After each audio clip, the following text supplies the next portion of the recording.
Bom,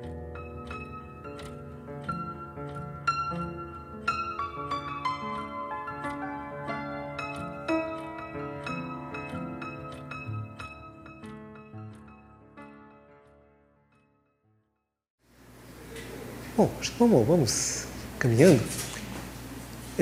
Hoje o assunto está em tela e, em especial, está aqui na frente a Ingrid Quintana, que é doutoranda na FAO e é bogotana, e ela vai fazer o papel de ponto para mim.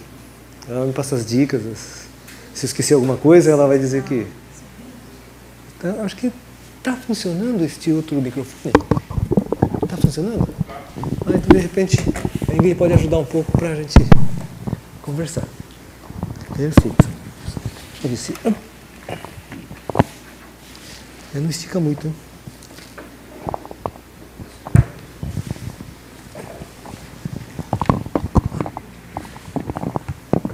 A Ingrid pode dar na mão, porque ela também viveu essa experiência toda. Olha, por que eu trago Bogotá e Medellín?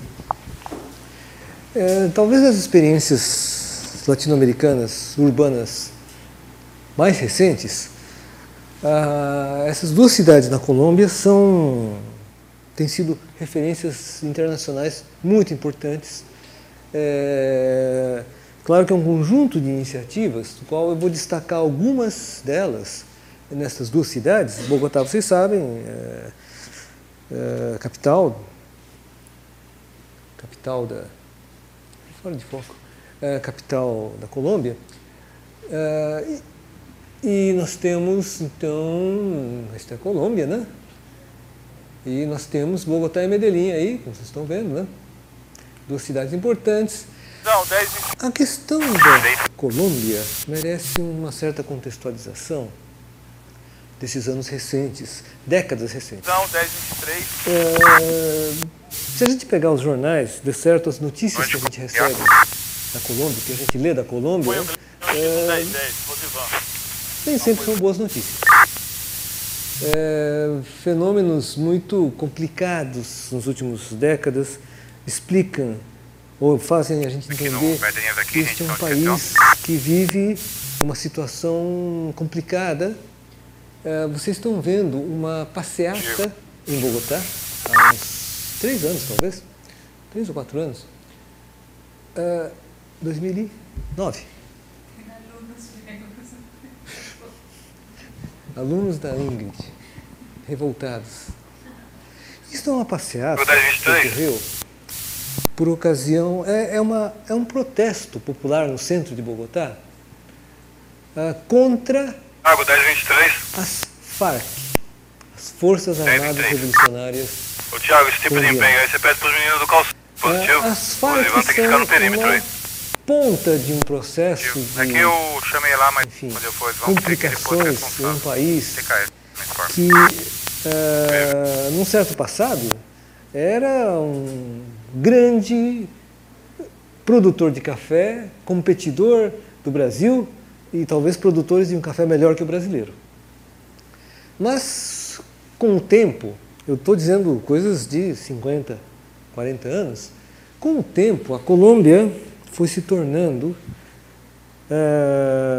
um país grande produtor de drogas.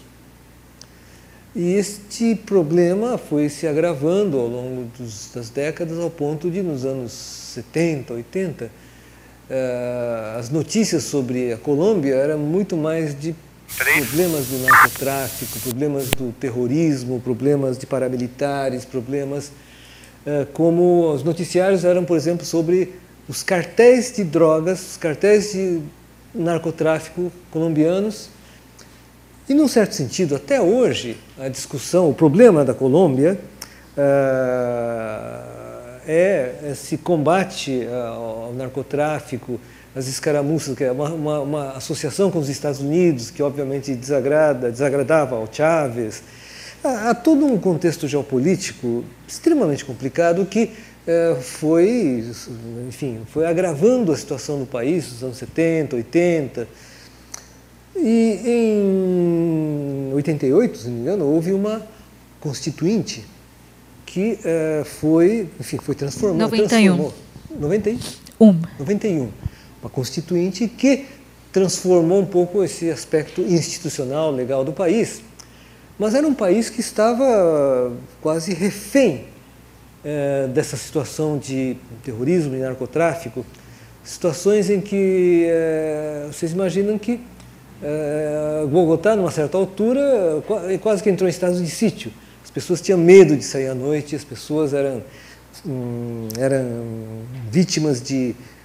Quando vocês acham que tem problemas de sequestro relâmpago em São Paulo, isto na Colômbia era uma coisa, sim, que as pessoas tinham enorme medo.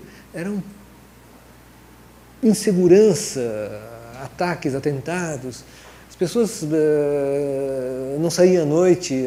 Era um estado de sítio decretado pela droga, pelo terrorismo, pelas Farc. Sequestros que vocês devem ter ouvido falar na imprensa, até recentemente, há uns 2 anos. As Farc sequestravam pessoas ilustres, entre as quais uma que se tornou bastante conhecida era uma candidata à presidência, a Ingrid Betancourt, que ficou 6, 7 anos refém das Farc até ser libertada, negociada. Houve uma negociação, foi libertada há poucos anos. E outras vítimas dessa situação, as Farc, que talvez tenham nascido de uma certa convulsão ideológica, hoje se confunde com problemas de puro banditismo, enfim. Essas negociações, se vocês acompanham no jornal as notícias da Colômbia, são essas notícias muito pesadas, difíceis, né? Então, uma imagem como essa é a própria indignação de bogotanos, enfim, colombianos, frente a essa situação fundo de poço que a Colômbia atingiu. Situação de autoestima lá embaixo, situações de periferização de um país que, marcado por essa questão da droga, dos cartéis de narcotráfico, infelizmente, os colombianos hoje no mundo são cidadãos de 3ª, 4ª classe. Quase todos os países do mundo exigem visto para ingresso de colombianos. Enfim, são estrangeiros, são cidadãos internacionais de 2ª, 3ª classe por conta dessa situação complicada do país. Um país que, assim, se dizia assim, a saída para os jovens, a única saída para os jovens é o aeroporto. Ou situações que me contavam que com esse negócio do terrorismo, enfim, das Farc, né, paramilitares, que, claro que é uma brincadeira, mas assim, mostra o humor negro da coisa, que os pedágios das autoestradas eram caixas automáticas do terrorismo. É uma situação assim absolutamente, enfim, deprimente, depressiva. Isto então é um pouco o retrato desta indignação da população e, num certo sentido, essa reação da população não é por acaso, mas é num momento, não faz nem 5 anos, que a Colômbia vai recuperando gradativamente sua cidadania, vamos dizer. Cidadania que se reflete, ou podemos, claro que isso é um conjunto de acontecimentos, de fenômenos, mas nós deveríamos considerar, se focarmos na questão da arquitetura e do urbanismo, essas experiências que ocorreram na Colômbia, Bogotá e Medellín, sobretudo, são mostras de uma reação civil, de uma reação do país ante toda essa mazela, essa situação deprimente de um país que afundou e que agora, de repente, tem mostrado nesses últimos anos, tem demonstrado essa capacidade de recuperação de uma cidadania, de uma autoestima, que passa por uma situação, enfim, coisas que... hoje, Candelária é o bairro histórico, um setor histórico de Bogotá, que antigamente as pessoas tinham um certo temor de andar lá, e hoje, razoavelmente, relativamente, é possível caminhar nesse setor de Bogotá.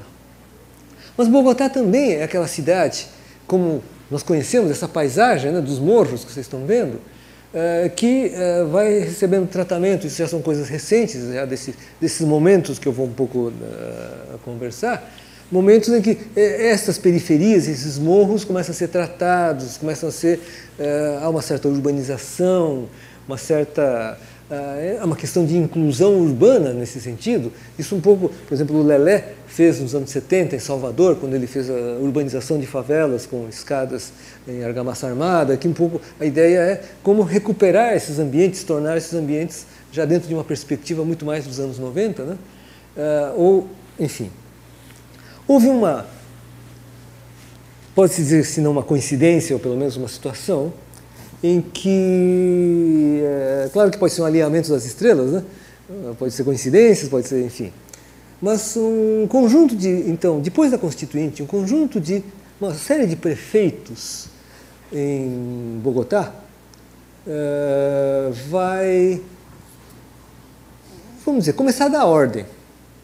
Quando se diz começar a dar ordem, essas três figuras, são as três primeiras figuras. O Jaime Castro foi um prefeito que, vamos dizer, depois da Constituinte, deu uma certa ordem administrativa, porque tudo isso que a gente ouve de corrupção, de problemas administrativos, de bandalheiras administrativas, também acontecia lá. Então houve um certo momento em que começou-se um processo de moralização, prefeitos que começaram a tratar a questão de uma outra forma, e o Antanas Mockus foi um prefeito, ele era um professor universitário de matemática, que ele quase que funcionou como um psicanalista da cidade. Ele cuidou da cabeça do bogotano e cuidou da cidade nesse sentido, cuidou das pessoas. E é muito curioso, veja essa situação desta foto em especial, né? Ele foi prefeito em 2 gestões. Vocês estão vendo que ele está vestindo um colete à prova de bala. Mas a ironia, ele põe um coraçãozinho. Porque num certo momento, essa questão da segurança pessoal, e não é dele, mas assim, isso claro que isso é quase uma metáfora, uma alegoria dessa situação, de como se chegou à questão da segurança ou da insegurança. E o Antanas Mockus vai trabalhar assim como psicanalista, assim, vai trabalhar com a cabeça das pessoas, com uma série de iniciativas que, enfim, não vamos entrar nos detalhes.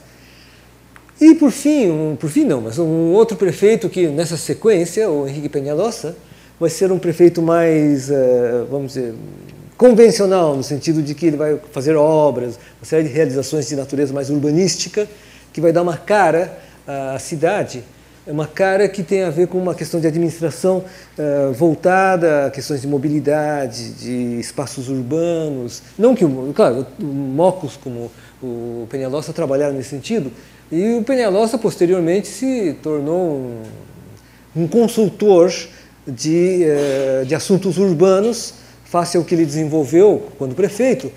E o Mockus, nas últimas eleições presidenciais, ele foi candidato, chegou ao 2º turno, mas não passou. Então, esse presidente que está lá, o Santos, e o Mockus foram os 2 candidatos que chegaram ao 2º turno. Sintomaticamente, não sei, talvez até a Ingrid possa explicar, esses prefeitos não se reelegeram mais. O que aconteceu?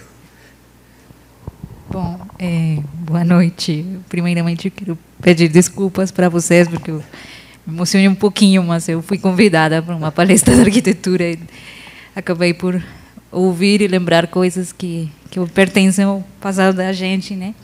Então, eu acho que o processo que houve aqui, Hugo nos está mostrando um contexto político dentro da cidade de Bogotá, mas também é importante levar em conta a questão nacional, isto é, a Colômbia nos anos 90 teve que lidar com 2 guerras ao mesmo tempo, que foi esta guerra, o fim da guerra, que ainda não acabou, mas vamos dizer que foi debilitou muito o narcotráfico, tanto assim que hoje o negócio do narcotráfico já não é, a Colômbia não é primeira, felizmente, tem México ou o Peru, que agora acho um dos primeiros produtores. Então a Colômbia estava lidando com essa história, mas também com o fortalecimento armado das Farc, porque as Farc começaram a encontrar um apoio como uma ideologia política de esquerda no exterior. E o sequestro da Ingrid Betancourt ajudou muito para eles ter uma visualização internacional e um reconhecimento de governos na Europa, e tudo mais, Holanda, por exemplo, que fez com que as Farc ganhassem uma força para se sentar a dialogar com o governo. No momento dado, eu acho que foi no ano de 1998, o presidente que tinha na época, que era Andrés Pastrana, foi um presidente que ele queria deixar de lado esta condição de cidadão de terceiro lugar.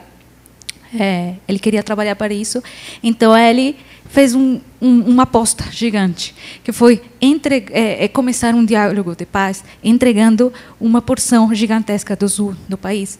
E aí isso fez com que o país se rendesse às Farc. E esse ódio, porque tem outros grupos armados na Colômbia, guerrilheiros. Continua mesmo. Mas aquele ódio pelas Farc começou pela aposta que perdeu o governo da Colômbia. E essa história que o Hugo está contando dos sequestros nas estradas, não, mas é uma coisa mais rural. A violência na cidade foi causa do narcotráfico e começou a acabar, porque toda cidade tem delinquência comum, isto, mas essa questão da violência das cidades que a gente ouvia todos os dias, de bombas explodindo, começou do 90, 92, Medellín, Bogotá.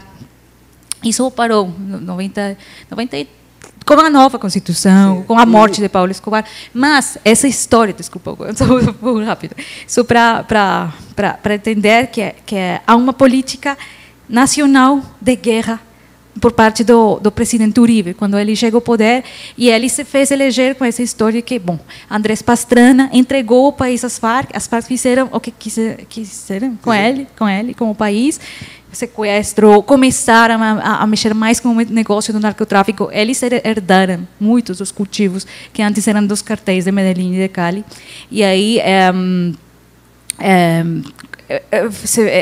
era necessário também pedir investimento dos Estados Unidos, e entrou muito dinheiro para uma coisa que chama Plan Colômbia, e mudou a cara do país mesmo. Começou aquele processo de internacionalização, mas um custo muito alto. Isto foi a perda de uma dimensão social das políticas públicas, das políticas tanto urbanas quanto nacionais. Então, quando chega um prefeito, quando Peñalosa, por exemplo, ele quer se eleger de novo, o Mocos, que é um livre pensador, as pessoas estão mais cansadas desse tipo de ações mais teóricas e querem fatos concretos, porque enquanto o país está ganhando uma guerra na selva, uma guerra contra as Farc, está perdendo a guerra na cidade, a guerra no social. Então, houve uma desesperança da índole social, e por isso foi que as pessoas falaram: chega de investimentos em espaço público e isto. Aí há uma polêmica, porque nós, como arquitetos, às vezes pensamos que a arquitetura tem uma solução a todas as coisas. Isso foi a demonstração que, realmente, se não há uns programas políticos que apoiem isso, que sustentem isso, não vai dar. Então, hoje, Bogotá está vivendo as consequências disso, com um governo um pouco mais inestável, que deixou de lado essas políticas de renovação urbana. Não quero aqui expressar as minhas posturas políticas, mas sim dizer que houve, não um retrocesso, mas sim freou esse processo que tinha começado no fim da década dos 90. Porque são obras, assim, veja, por exemplo, o Mocos em ação. Essa ação, vamos dizer, teórica, essa ação quase como analista, né? E uma série de slogans, né? Bogotá legal, Bogotá unida, Bogotá paz interior, que nos passa? O Bogotá produtiva. Quer dizer, isso parece slogans muito mais de uma publicidade de autoajuda do que slogans de um prefeito, de uma administração municipal. Mas é exatamente esse estado de cidadania nocauteada que levou a essa situação. Isto é, a Colômbia e todo mundo estava sentado sobre um barril de pólvora. Né? Bom, então algumas ações assim, parques em regiões, parques do bolso, como diz aí, ou ações como essa Guia Missão Bogotá, que era assistência, esses agentes, esse amarelo, né? Que então percorrem essas zonas periféricas e enfim, funcionam como agentes de educação, de assistência. Foram iniciativas que levaram enfim, pequenas iniciativas que foram constituindo uma ação... 13 é um gol preto. Não psicológica, mas sobretudo uma ação de amparo, de atenção, de uma cidade destruída, né? Veja, então essa é uma foto antiga, talvez não seja tão antiga, mas um pouco assim, uma cidade com, a gente chama isso de jardineiras, né? Esses ônibus, que vai se transformar. O Peñalosa então vai criar esse sistema chamado Transmilênio, que se torna uma referência internacional. Mas, assim, um sistema de canaleta, com ônibus bitriarticulados, estações de tantos em tantos, enfim, todo um sistema que é derivado, veja, estações projetadas pelo Javier Vera, um arquiteto, foi um concurso, né?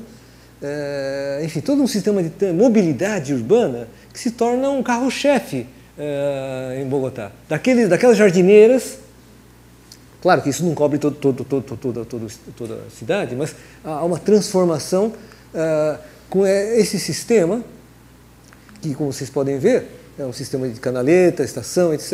E se vocês veem essa imagem e essa imagem, vocês podem ter uma ideia que é o sistema que foi implantado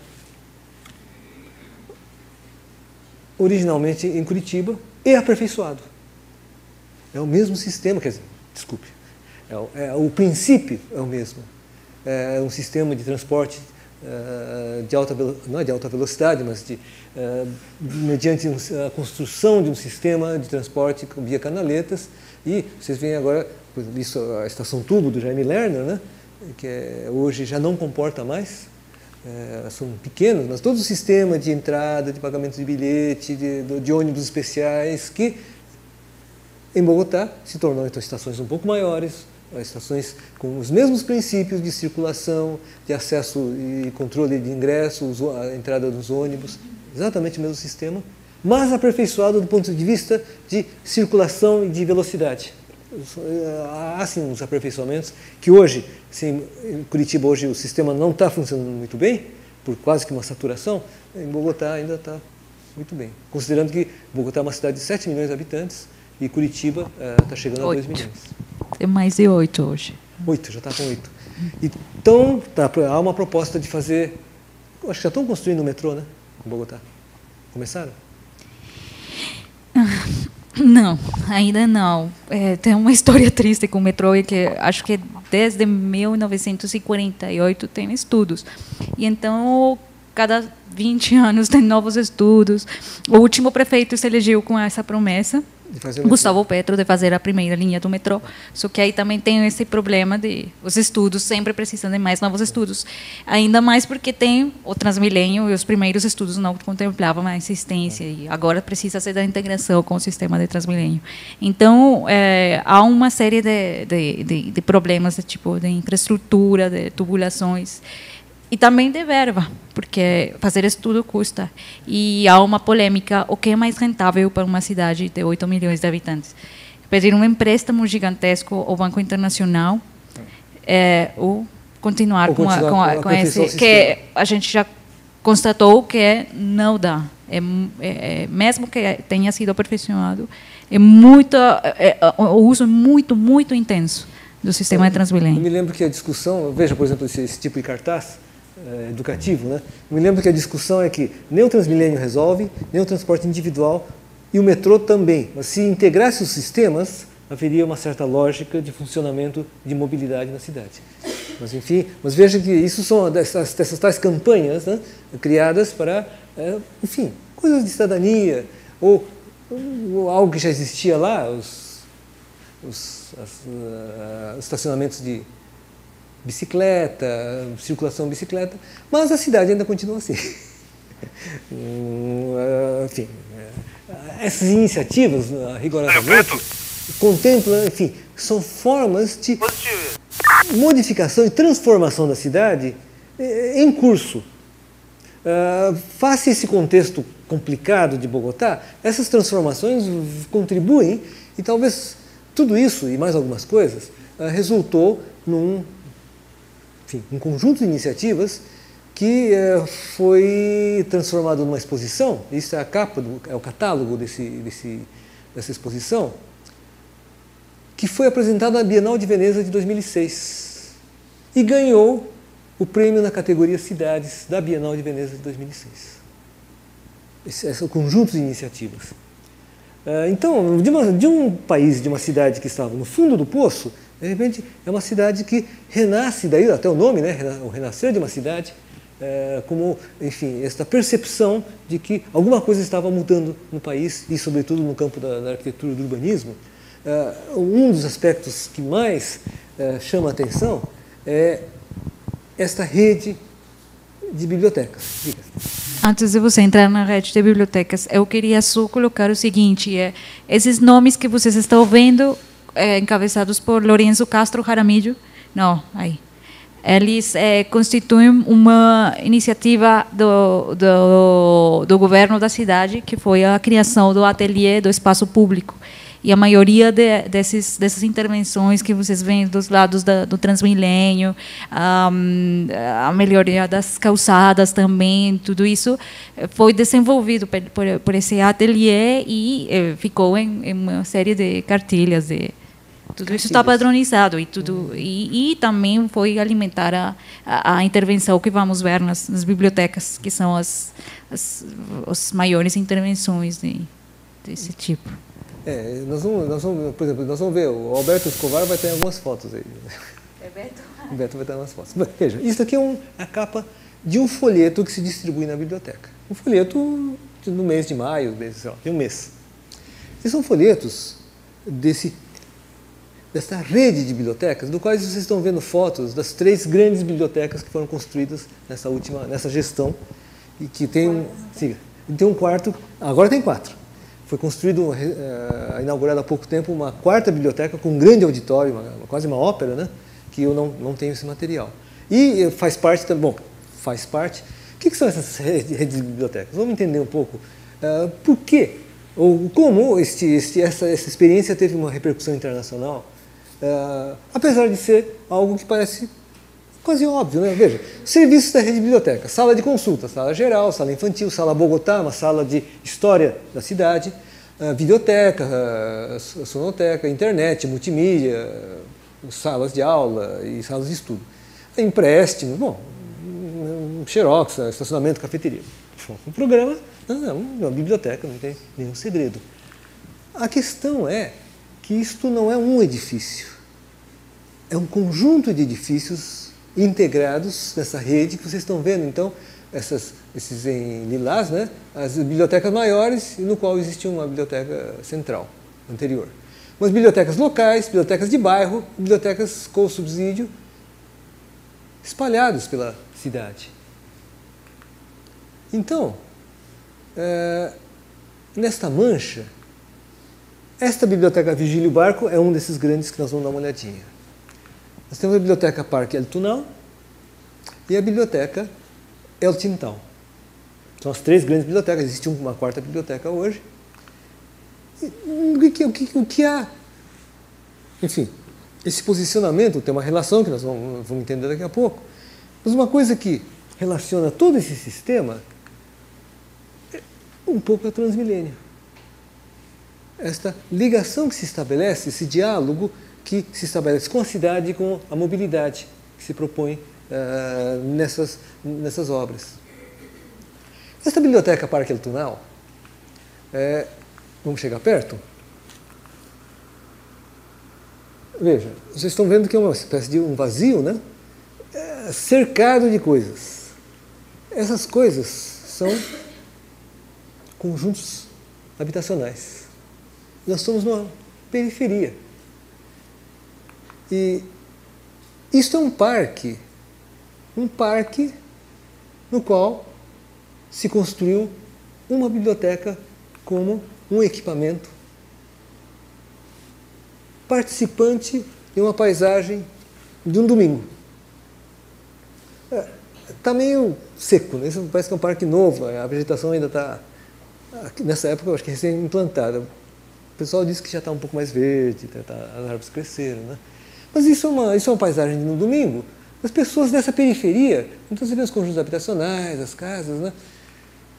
Essa aí é a biblioteca, como parte desse equipamento desse parque. É um projeto desses arquitetos, a Sueli Vargas, parece que é a brasileira. Mas é um equipamento que, enfim, no meio do passeio das famílias, no fim de semana, é uma possibilidade, é um oferecimento de um lugar que, claro, que funciona a semana inteira, mas é um sistema de oferecimento de um equipamento desse porte numa certa periferia. Então, aqui, por exemplo, vocês estão bibliovacaciones. Vacaciones em espanhol é férias, né? Então, há um conjunto de programações oferecidas por esse espaço, por esse edifício. Aí vocês veem um pouco os interiores, um pouco essa arquitetura. Então, acessos, lugares para exposição, enfim, uma biblioteca. Uma biblioteca, espaços de leitura, isso é no domingo, né? Vocês podem ver as salas de estudos, os cubículos, né, como chama, né? Então, assim, uma leitura que de repente está para o interior, e aqui no fundo, pela janela, a gente vê o auditório. Então, vocês estão vendo uma fila, auditório de atividades, cinema, teatro, música, cafeteria. Vocês estão vendo aqui Sala Bogotá, que é a sala de assuntos, de temas urbanos. E temos, por exemplo, aqui a sala de leitura infantil, que, enfim, é parte desse programa básico dessas bibliotecas. Veja, o que nós temos? Isso aqui é aquele mesmo folheto, nós estamos vendo aquele mesmo folheto. Então, o que tem? Sala infantil, literatura infantil, livros, revistas de informação. Sala geral, literatura juvenil, adultos, livros de todas as áreas de conhecimento. Multimídia, acesso gratuito à internet, recursos eletrônicos, sonoteca e videoteca. Hemeroteca, periódicos, revistas. E Sala Bogotá, informação sobre a cidade. Este é vamos dizer, o cardápio básico dessas bibliotecas. Considerando, por outro lado, que há algumas missões, né? Promoção de leitura e escrita, formação de usuários, extensão bibliotecária, que é, enfim, empréstimo, essas coisas todas, e extensão cultural, que é conferências, exposições, oficinas, teatro, música, fóruns e seminários. Então, El Tunal tem isto, assim como aquela outra, que é El Tintal, que é a segunda biblioteca que nós vamos ver. Quer comentar um? Antes de você... Bom, acho que não dá para ver muito bem, mas as anteriores imagens que você tinha mostrado do Google Earth, eu só queria acrescentar o seguinte, é que para também lembrar quando estejamos vendo a biblioteca El Tintal, a diferença do tecido que está ao redor, porque aqui são habitações populares, é um vazio urbano criado no meio de habitações populares que foram criadas nos anos 80. E também, muito perto dali, não sei se... Isso, não, antes. Mesmo que seja... Isso, aí, tem esses polígonos aí, são habitações desenvolvidas ainda pelo governo, são feitas com verba pública, claro, porque depois o tema da habitação popular na Colômbia ficou em mãos privadas, como regulamentação do governo, mas é um negócio, então é muito diferente. Mas também dá para ver no lado direito da imagem que tem um tecido criado nos anos 40, é o Karl Brunner também, isso aí, a cidade. Então, é muito diferente quando a gente tira este vazio urbano e o que nós vamos ver que é uma intervenção numa... Bom, você fala, mas não é não é esse conceito de parque e biblioteca, é muito diferente. E ao redor também tem habitações populares, só que essas habitações são muito mais novas, são já do século XXI, é uma iniciativa muito mais recente, então muda muito a ocupação do solo urbano. São umas características bem diferentes em duas regiões carentes, porém esta com uma certa riqueza urbana que a outra não tem. Porque a segunda, a Tintal, é um outro prédio que vocês podem se assustar um pouco.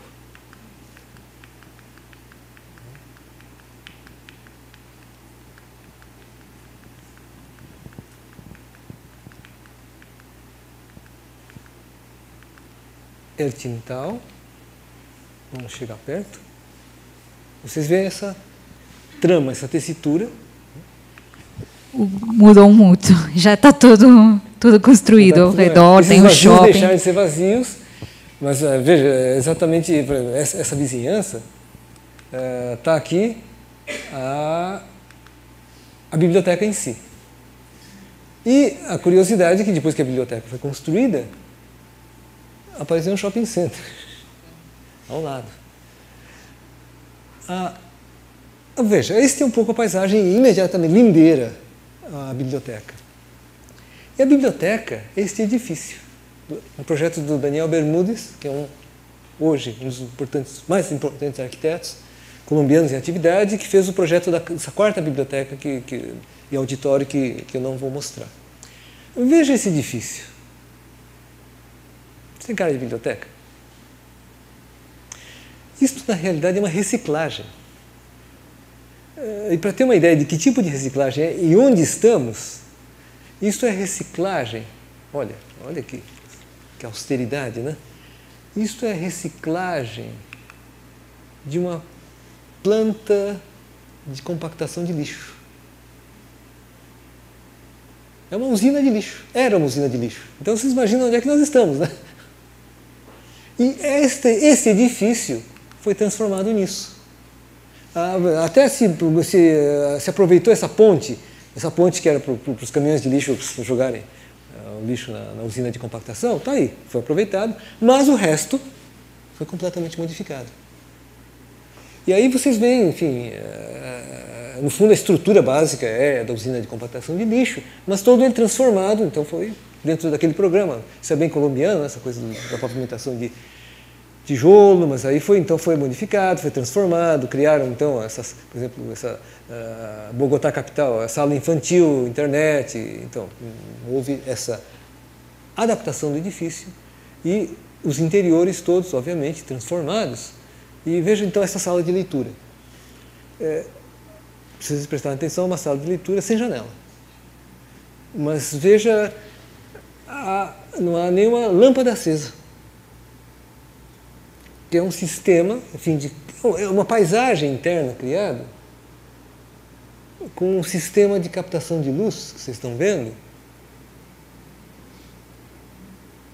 que por dentro é assim, e por fora dá essa forma, quase um periscópio. Periscópio que, na verdade, vocês acrescentado por esses sheds, vocês estão vendo esses sheds aqui por cima, né? Veja, então, onde é que são captadores de luz? Esses sheds são captação de luz que cria, então, toda essa luminosidade no interior. Então, vocês veem que, veja, isso é uma janela. Afinal, nós temos uma janela. E dessa janela, efetivamente, é o que se vê essa paisagem dessas habitações, dos conjuntos habitacionais, e que por fora é essa janela. Vocês veem a captação de luz pelo shed ou por esse sistema de periscópio, vamos chamar.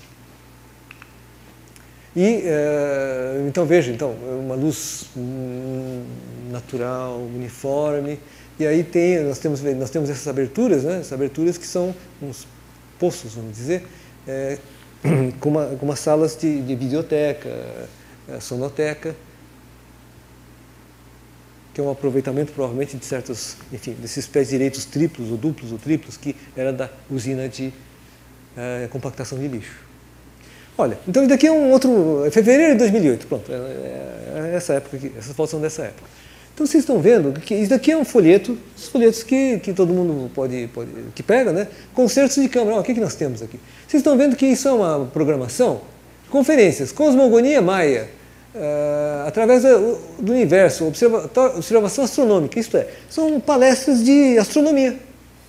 Aqui, por exemplo, nós temos aqui cinema, né? Último Tango em Paris, do Bertolucci. O que nós temos aqui? Alice já não vive cá. Alice doesn't live here anymore, do Scorsese. Alice nas cidades. Wim Wenders. Olha. Paris, Texas. Zoo, do Greenaway. Shadows, do John Cassavetes. Então veja esse tipo de programação dessa rede. Então, se não está no Virgílio, está no Tintal. Depois eles vão eles vão revezando nas 3 grandes estruturas. Sábados, domingos, assim, teatro, né? Teatro? Não, auditório, enfim, uma série de programações. Veja, cinema, exposições.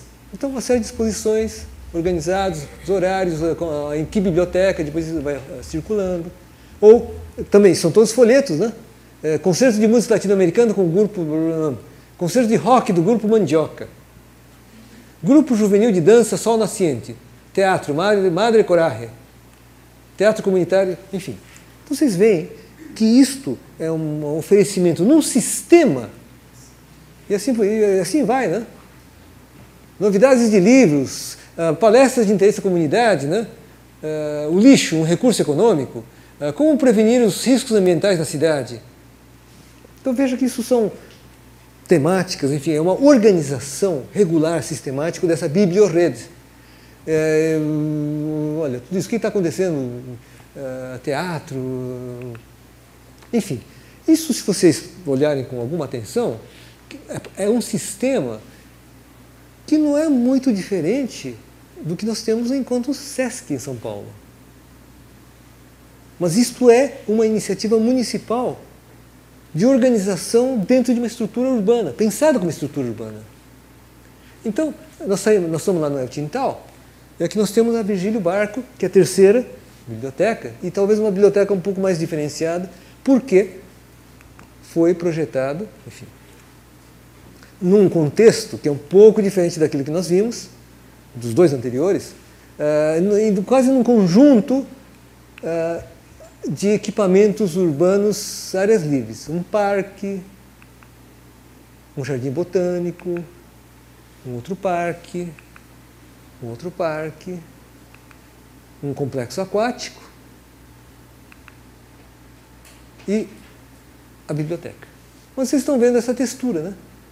Bom, não é aquela textura que nós vimos anteriormente, mas é parte de um complexo, a Biblioteca Virgílio Barco, que é um projeto desse arquiteto Rogério Salmona, que nós vimos na nossa primeira conversa dessa série. O Salmona, segunda conversa, desculpe. Salmona é este arquiteto que podemos dizer que é o equivalente ao Oscar Niemeyer colombiano, que vai desenvolver esta obra como uma obra realmente especial desse conjunto de iniciativas das bibliotecas. Quer comentar? Não, só um dado anedótico e que interessante que a cobertura, a eficiência, não sei como fala das bibliotecas é medida pelos postos de leitura. E das 4 megabibliotecas, acho que esta é a que tem o número menor de postos de leitura, de trabalho. Então, só isso como dado anedótico. Postos de leitura menor? Menor. É a maior em né? área.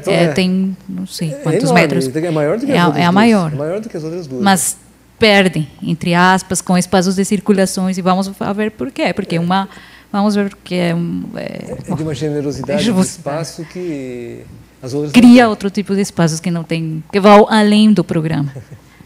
Olha, então, na verdade é um conjunto paisagístico que o Salmona vai desenvolver. Então, enfim, há uma série de... Tudo cresceu. Tudo cresceu, ele está super seco em 2009, 8, né? 8? Não é bem central. É mais, vamos dizer, mais perto do centro. É que o centro comercial, histórico, fica no leste da cidade, quase colado à montanha, porque a paisagem de Bogotá, a característica principal é toda essa continuidade montanhosa da Cordilheira Oriental. Não sei se vocês lembram do primeiro slide de Google Maps que Hugo mostrou, e que a causa também da violência na Colômbia é a violência da sua geografia. A Cordilheira dos Andes divide em três cordilheiras quando entra no sul da Colômbia, e Bogotá fica no alto de uma delas, a Cordilheira Oriental, e essa paisagem é que é o telão de fundo da cidade. Então, o centro como tal fica lá colado, e no centro geométrico, vamos dizer, fica a biblioteca. Olha, então nós vamos dar só uma voltinha aí por alguns recantos, né? Por exemplo, em torno desse retângulo está esse tanque, esse espelho d'água, que não está tão espelho, mas bem latino-americano, né? Faz espelho d'água e não bota água. Mas é um pouco essa arquitetura do Salmona, né? Que é o tributário a Luiz Barragán. Nós vimos na nossa segunda conversa esse diálogo, né? Na arquitetura latino-americana, Barragán, Legorreta, Salmona.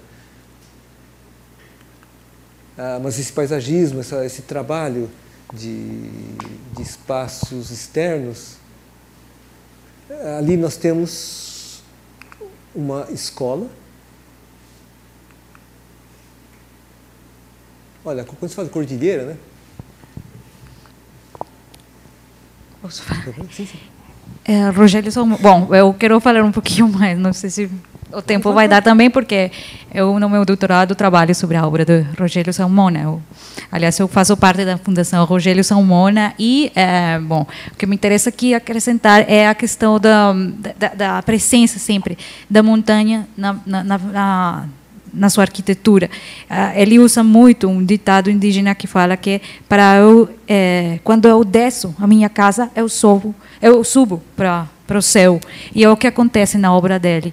Nós vemos que há uma série de operações, como os níveis do solo, tem talus, tem rampas, quase sempre a gente está descendo, e assim é que ele vai criar essa relação tão forte com a montanha, porque a gente às vezes pensa que não tem nada dos lados, mas na verdade tem um monte de conjuntos habitacionais, de apartamentos, aí dá para ver, para perceber. Mas quando a gente entra, realmente perde a noção, porque ele fala que uma arquitetura é mais ou menos lixo e não está interessado em criar essa relação direta com a arquitetura, com os vizinhos.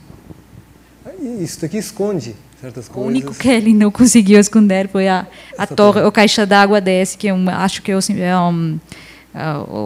a sala militar, né? dos militares para os enterros. Assim. Então ele cria uma continuidade, ou tenta criar uma continuidade com a montanha.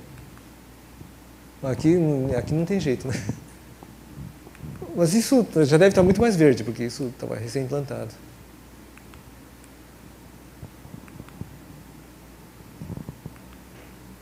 Bom, vamos caminhar agora pela biblioteca. Isso é um percurso, é um percurso que, no fundo, está desenhado nesse ambiente, né? Esse eixo de entrada, dá para entrar de outros lugares, bom, ou da garagem ou por esse eixo. O acesso mais evidente seria na garagem, que seria o mais direto possível, mas ele fala que a sua arquitetura está feita para lembrar o uso do corpo, que o homem esqueceu com o carro, com o controle remoto da TV.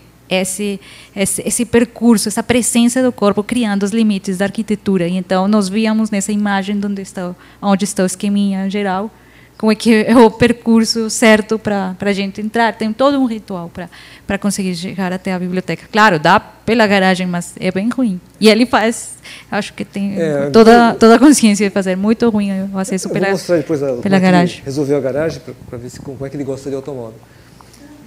Veja, então esse eixo leva, enfim, a uma depressão, quer dizer, um plano inclinado que chega numa primeira praça e tem esses elementos de água. Essa coisa das linhas da água nós vimos no Legorreta, nós vimos no Barragán. E aqui então nós temos um primeiro convite.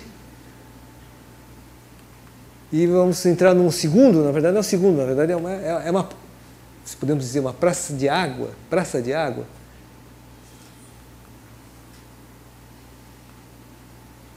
que é o ingresso, vamos dizer,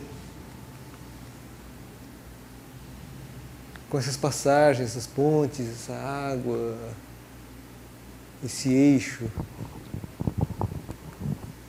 Agora, não sei se dá para perceber ali também que há uma estratégia que ele usa nos percursos que ele propõe, é que você nunca vai chegar numa linha reta, um espaço. Você sempre vai ter a possibilidade de ir para lá ou para cá, sempre. Que também é tirado um poema de Borges, de O Jardim dos Sendeiros que se bifurcam. Então, aí mesmo nesse espelho de água, você chega e tem a possibilidade de subir pela escada, que é muito suave e pela rampa. Pela rampa. Mas só por curiosidade, isto é o acesso da garagem para a biblioteca. É um inferno esse negócio aqui. Uma escada assim, como se você estivesse subindo lá para o depósito da casa. Enfim. Olha, então, bom, vocês vão ver, nós vamos dar um roteiro, dar uma passeada. Você vê a estrutura toda, né? Aqui é aquela primeira praça e aqui está o tanque, quer dizer, essa praça de água. Então, neste ponto está a biblioteca infantil. O programa é exatamente o mesmo dos demais. Nós temos a biblioteca infantil, e aí, enfim, essa coisa do tijolo que nós já conversamos na segunda palestra, nós vimos o Centro de Pós-Graduação da Universidade Nacional.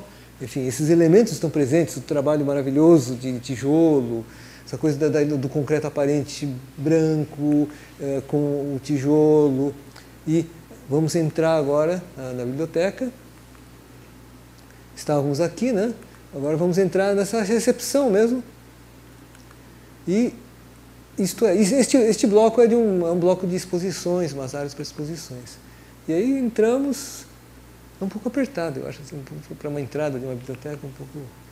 Quando se fala de excesso de espaço, o excesso de espaço está não na entrada, mas nas circulações.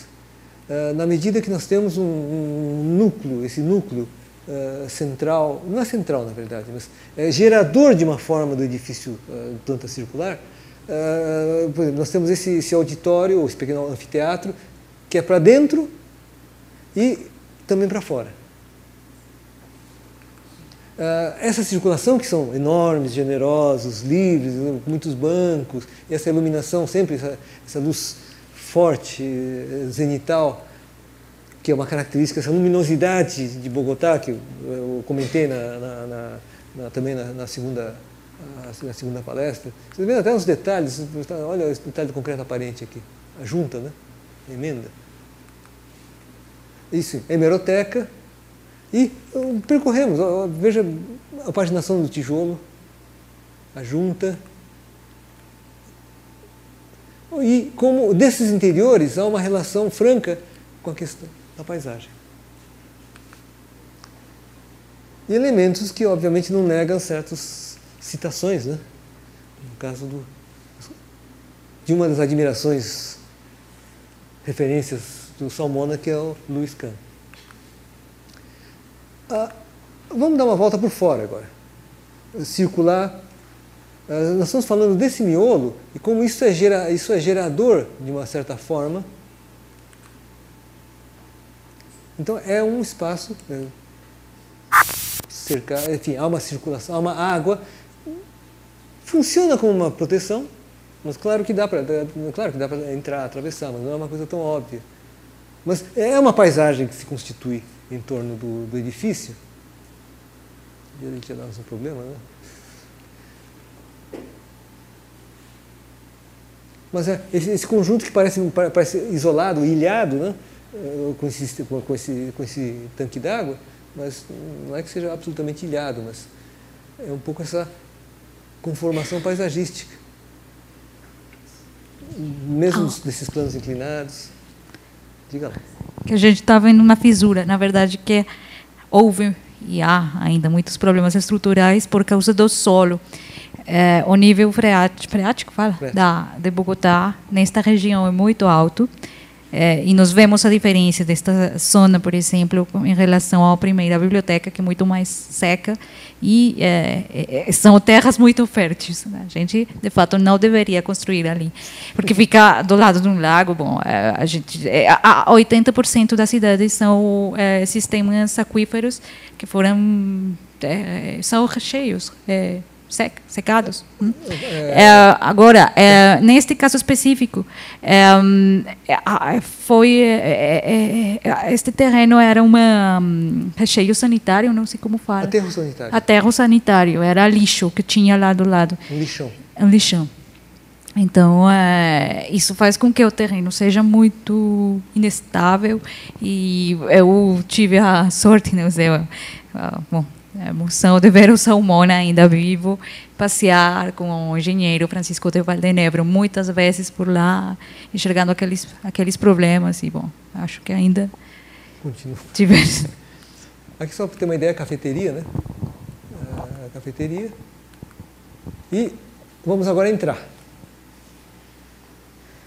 nesse núcleo e voltamos então àquele coração circular, passamos pelos acervos, hemerotecas, microfilmes, né, computadores terminais, e aí este interior que é a parte de consulta e acervo, no qual aqui nós temos aqui em cima, muito discretamente, quase que num panóptico, a parte administrativa da biblioteca e esse grande vazio com os pés direitos duplo, triplo,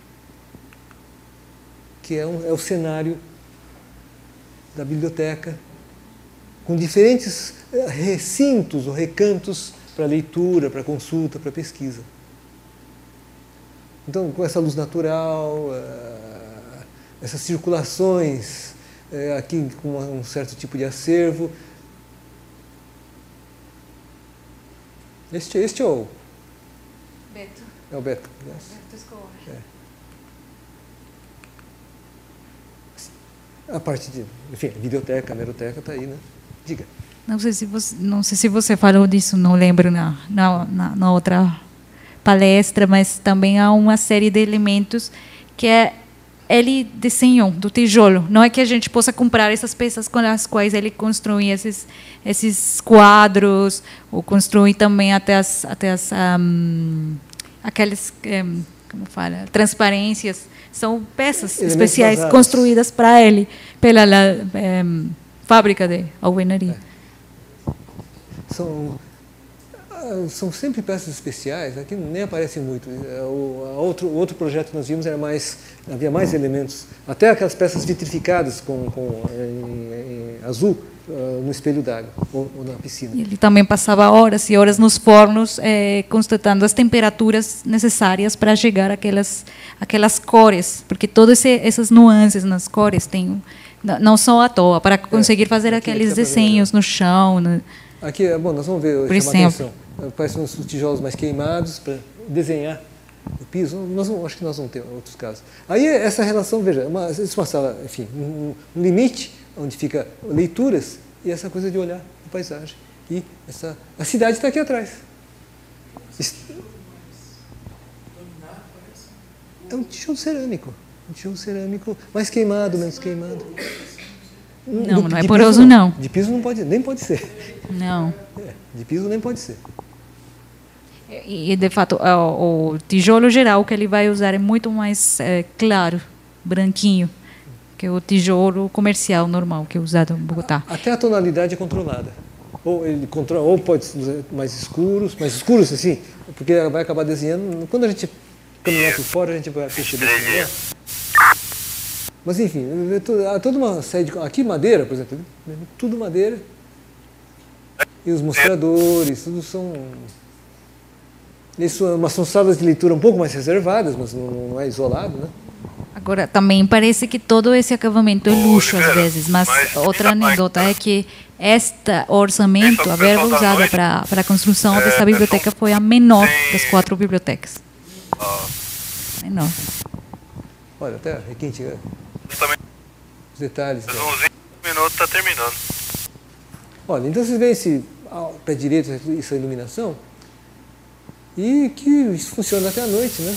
Então, às vezes, entra um raio de luz, assim, vai escurecendo e vai mudando um pouco a paisagem. Para você também, né, meu? Interiores, né? Essa questão da luz. Esses sheds, por fora, são esses elementos. E aqui que vocês podem ver, aquilo que já comentei na segunda conversa, são o que eles chamam de quinta fachada. A quinta fachada como este espaço, esse terraço, que é percorrível. E aqui vocês estão vendo os diferentes tijolos, as diferentes formas de aparelhamento do tijolo. Como há um conjunto de desenhos ou ondas, enfim. E a quinta fachada o que é? Exatamente esse espaço no teto, que pode ser que se percorre, que se pode admirar a paisagem, vocês veem então os diferentes tijolos, o mais escuro, criando esse tipo de desenho. Como é feito esse acabamento, né?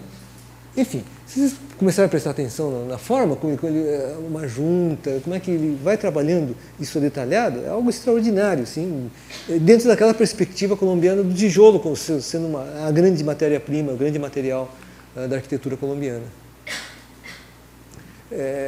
E essa combinação do concreto aparente, né, com um certo tipo de forma, um certo tipo de paginação, e depois vocês estão vendo esses tijolos, o rodapé, como é que é desenhado, e assim por diante. Mas veja, esse é um percurso, esse é um teto que você pode percorrer. Aqui nós estamos vendo agora, do piso superior, este ambiente, as diferentes paisagens, né, possíveis percorrendo o teto.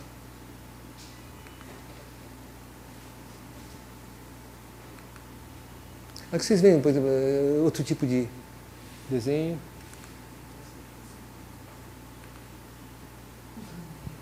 Roberto. Hã? Você vê nuances da obra do Freud, eu sempre vejo as coisas, mas com certeza há coisas, mas eu acho que ele tenha reconhecido, pelo menos, tem muito mais do Alto e até do Corbusier. Por incrível que pareça, ele foi discípulo dele, trabalhou com ele 8 anos. E Kahn, neste caso específico, Kahn. Acho que a gente não vai chegar a falar na composição volumétrica e geométrica, mas é uma síntese esta obra de explorações de tipo formal que começaram com os anos corbusianos e que incorporaram elementos tanto da arquitetura muçulmana, quanto da arquitetura mexicana, da arquitetura Teotihuacan, por exemplo, Monte Alban, e com certeza de Kahn. Agora, eu acho que o tema de Wright é muito mais no gesto, o detalhe específico, mais do que no espaço geral, na conceituação geral. Pode ser que nas primeiras casas dele, anos 60 e 80, 70. Bom, voltamos ao mapa e vamos ver que Bogotá está ali e Medellín está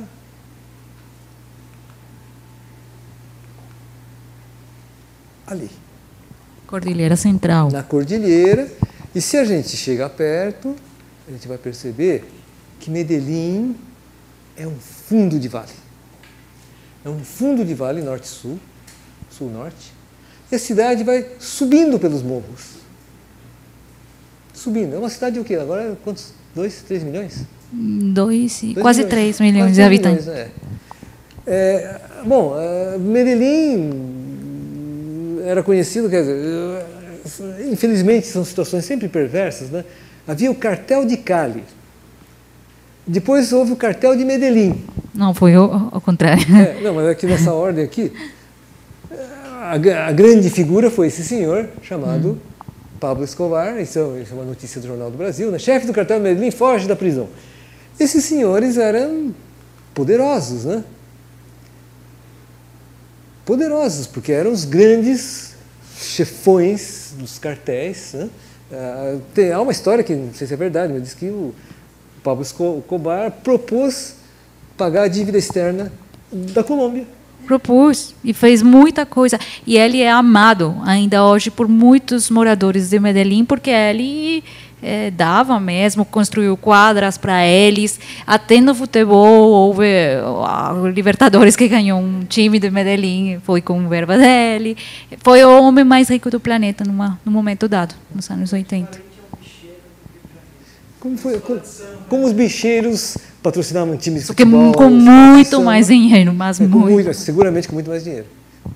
Agora, bom, bicheiro acabou, mas tem outro tipo de patrocínio. Enfim, mas esse senhor Pablo Escobar é parte dessa história perversa que ele chega de falar nessas coisas. Mas veja, a Medellín é uma estrutura que permitiu já neste século XXI, a partir de uma prefeitura, de uma administração municipal, a criação de uma infraestrutura de mobilidade e de equipamentos coordenados e pensados, se não à maneira de Bogotá, mas seguramente a partir de Bogotá nasce uma perspectiva daquela questão da cidadania, da recuperação da cidadania, de uma cidade que estaria, Medellín, muito mais destroçada em função do narcotráfico, ou dessa situação de um Pablo Escobar, de um passado dificílimo, né? Porque vocês vão entender isso quando vemos essa paisagem dessa cidade. Mas o que vocês estão vendo é um sistema de metrô, um sistema de transporte rápido, implantado, como vocês estão vendo, ao longo do eixo do vale. O elevador aqui da Grande A, ele está com... parou aqui no primeiro andar. Aí surgiu depois uma linha B. São metrô como esses metrôs que nós temos aqui, né? Linha Norte-Sul, etc. E inventaram uma outra coisa. Inventaram um negócio chamado linha K e uma coisa chamada linha J. O que são essas linhas K e J? Que não é esse metrô que conhecemos. E se a gente sobrepor esse mapa de equipamentos novos, há uma certa sobreposição. Bom, o conjunto, nós vamos visitar quase todos. Isto é uma imagem emblemática, quase uma meta-pintura de parede de uma empena de um edifício, no qual vocês estão vendo que este artista desenha uma paisagem de morro, de favela. Só que essa paisagem está aqui. Ela está visível como pintura e como um fato no segundo plano. Esta é a paisagem dominante dos morros de Medellín. O que sobe pelos morros é isto.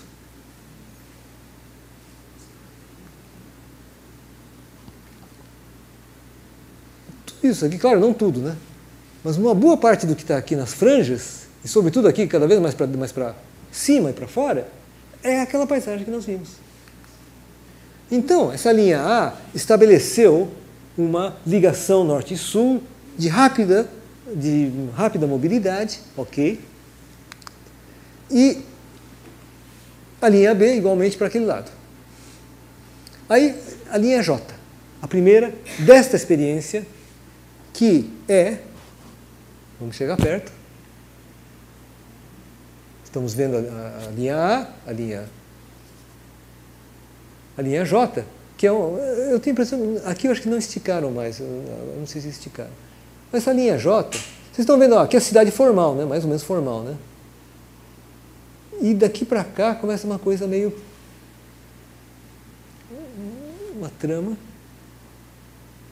E esta linha J.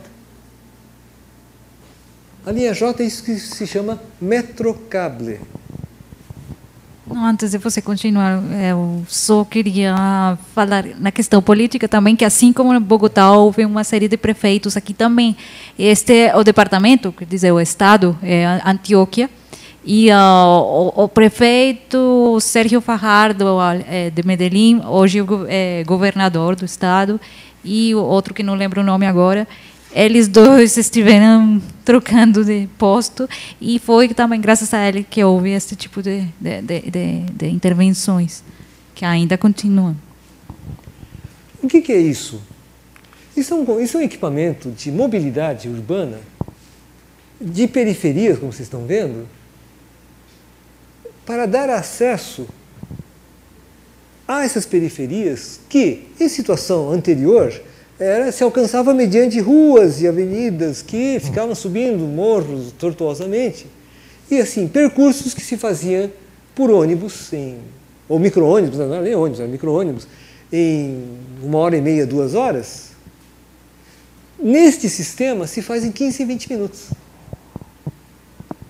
Então, eu vejo que, rigorosamente, isso foi uma hora bem vazia, por sorte, né?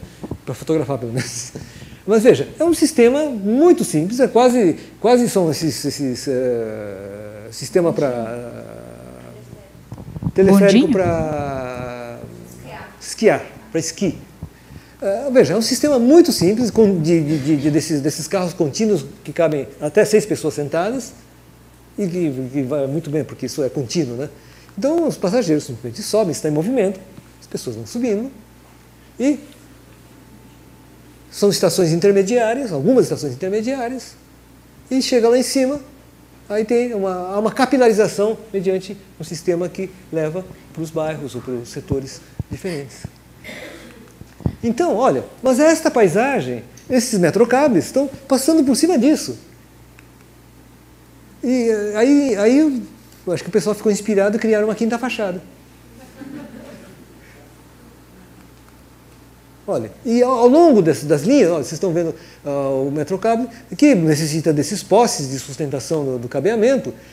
Na base se construíram, então, houve urbanizações, isto é, esses lugares que eram, e são, né, de difícil circulação, dessa situação assim complicada, né, houve então uma urbanização, criando então também uma mobilidade dentro desses morros. Então você vê que alguma coisa, isso já existia ou foi sendo consolidado.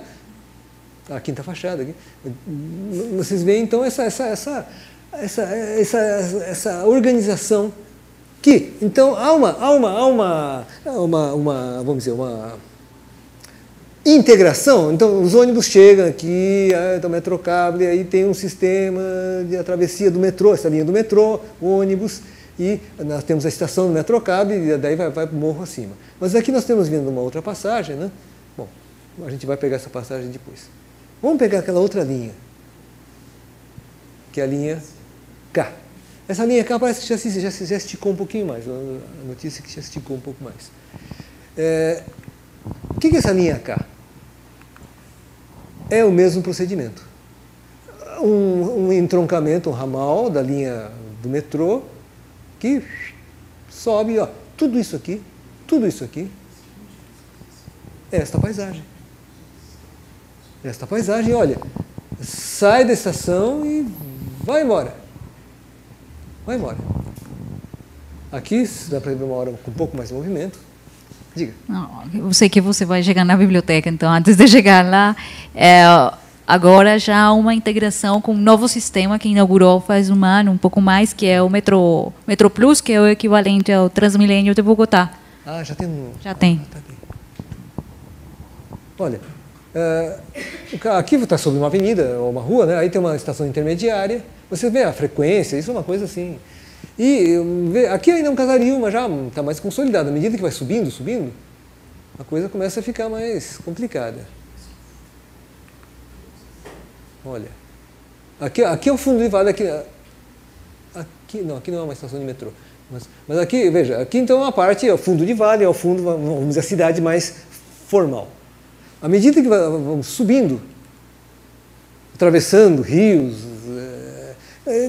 se isso fosse feito de automóvel, de ônibus, é aquele, se vai e volta, sobe um labirinto que aqui se faz passando simplesmente por cima de todos. E olha a situação, então estamos chegando, as urbanizações ao pé das estruturas, o que acontece, né? Também tem esses lustres dançantes, né? Esses luminares. Mas olha, veja como é que é essa situação. E aí a gente vai chegando ao que era o terminal. Acho que já prossegue, mas era então o ponto final. Ao pé do ponto final, nesse ponto final, vocês estão vendo que tem um jogo de dama, xadrez, uma praça, um espaço livre, urbanizado embaixo da estação.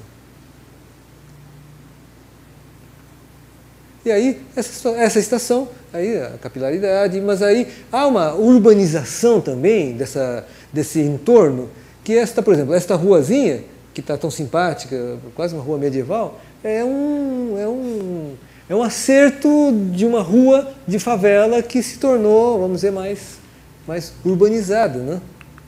E isto que nós temos estação, então há percursos que, por exemplo, levam a essa escola. Isso é uma escola que foi construída ali, já nessa região da estação, playgrounds, é uma escola um pouco fechada, enfim, essas coisas ainda não é fácil. Então, olha, não que isto resolveu o problema, ao contrário, os problemas continuam em Medellín. Mas isso são iniciativas que estão atenuando, trazendo benefícios à população, trazendo assim, uma contrapartida que não é aquele, sei lá, como aquele dinheiro que Pablo Escobar dá para fazer uma quadra. Aqui já é a municipalidade tomando a iniciativa de criar esses equipamentos públicos. Então, bom, então vocês estão vendo essa estrutura, e o que chama atenção é agora aqueles 3 elementos no alto do morro. Revendo aqui, onde é que nós estaremos? Ali no alto, então, temos a estação ali,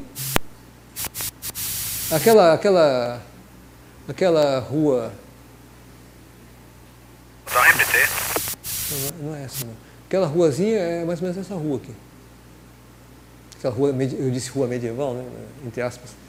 Mas o que chama atenção é essas 3 estruturas. Lá no alto também, dentro desse esquema, há sempre um equipamento, que é uma escola e uma biblioteca. Diga, você queria fazer uma...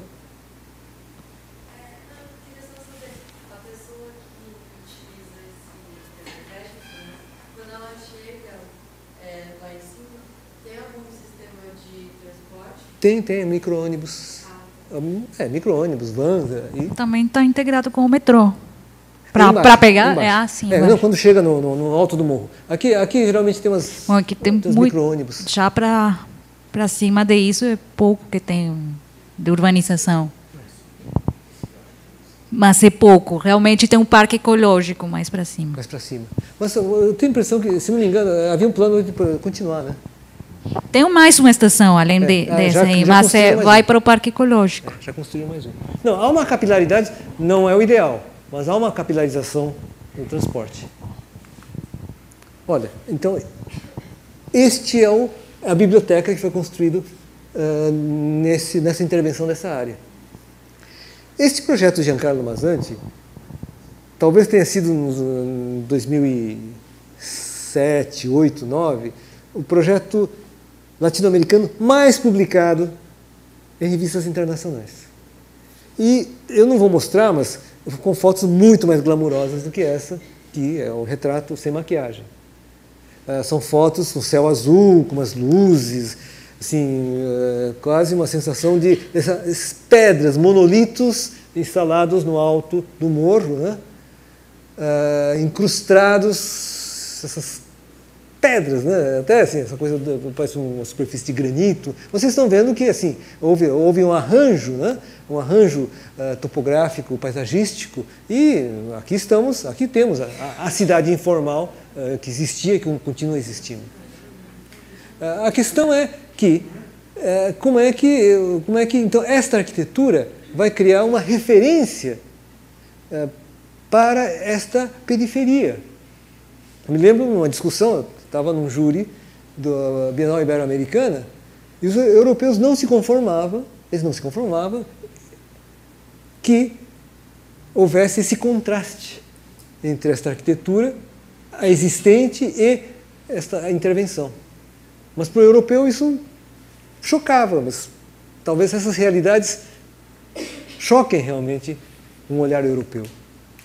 Enfim, o Mazzanti é um arquiteto, enfim, hábil. Vamos dar uma volta, né? Assim, há coisas de design, vem essa grade que fica assim, dá esse desenho. Sim, há um desenho, há um cuidado. Esse não é tijolo, não é tijolo. Este vai ser um dos problemas, motivo das grandes críticas, porque, olha, parece um edifício de pedra, né? Ou quase de pedra. Tá bonito, assim, cores. Aqui nós temos, então, por exemplo, vamos entrar aqui, tem um mirante, uma espécie de mirante, né? E o mirante dá para olhar, enfim, tem umas coisas desse tipo, mas só do mirante, porque do edifício mesmo, como vocês observaram, é uma caixa fechada. É uma caixa fechada com essas aberturas, como vocês estão vendo, poucas aberturas, e a gente não entende bem se isso tem andares aqui, como é que isso funciona, porque é muito mais impressão de uma rocha, de uma pedra incrustada. E aí começam os problemas, né? Porque esta forma, essa pedra, na verdade é um invólucro, é um envelope, e que a gente vê que precisa de muita manutenção. Vocês estão vendo que estão repondo todas as plaquinhas de pedra. Por quê? Olhando por dentro, esse edifício é um invólucro de gesso cartonado. Daí vocês verem, por exemplo, que é um grande problema. Mas por dentro vocês olham, tudo legal, etc. Isso daqui é a parte infantil, né? Um pouco assim, reflete aquele programa de Bogotá, das bibliotecas de Bogotá. Enfim, isso deriva um pouco essas bibliotecas para bibliotecas. Mas o que acontece? Enfim, há situações assim, a coisa está estourando, não se alcança isso é gesso cartonado, né? Drywall, né? É um pepino isso. É um pepino do ponto de vista construtivo e de manutenção. Porque rigorosamente esse edifício é um conjunto de lajes e vigas, como vocês estão vendo aqui, que crescem 4 ou 5 pisos, não me lembro, e envolto por drywall. Então, e Medellín é super úmido, muito úmido. Chove o tempo todo. Tem um efeito espetacular. Tem um efeito espetacular. E foi publicado nas capas, eu acho que saiu até na capa da Casa Bela, essas revistas assim, hiper badaladas. Mas a gente vai ver, é um cenário, é um negócio que está caindo. Não sei como é que está hoje, depois de 5, 6 anos inaugurados. Né? Não sei como é que está. Um pouquinho melhor, eu fui em 2011. 11 estava passaram um pouco de gesso lá para resolver. Hoje já deve estar caindo de novo. Eles devem estar acertando de algum jeito, porque estava derretendo, né? Estava derretendo. Esses foram concursos, né? Foi todos concursos, todos concursos. É uma diferença conosco.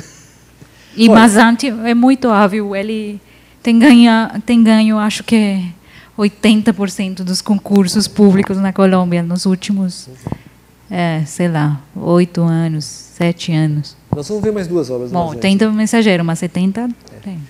Olha, esse daqui é do Javier Vera, é o Parque Biblioteca. Tem outros 30. Vera ganhou outros 30%. O Javier Vera é um jovem arquiteto de Medellín que fez o projeto das estações do Transmilênio, ganhou o concurso das estações do Transmilênio. E vocês vão ver uma diferença, nós estamos na linha A, né? Linha B, a linha J, e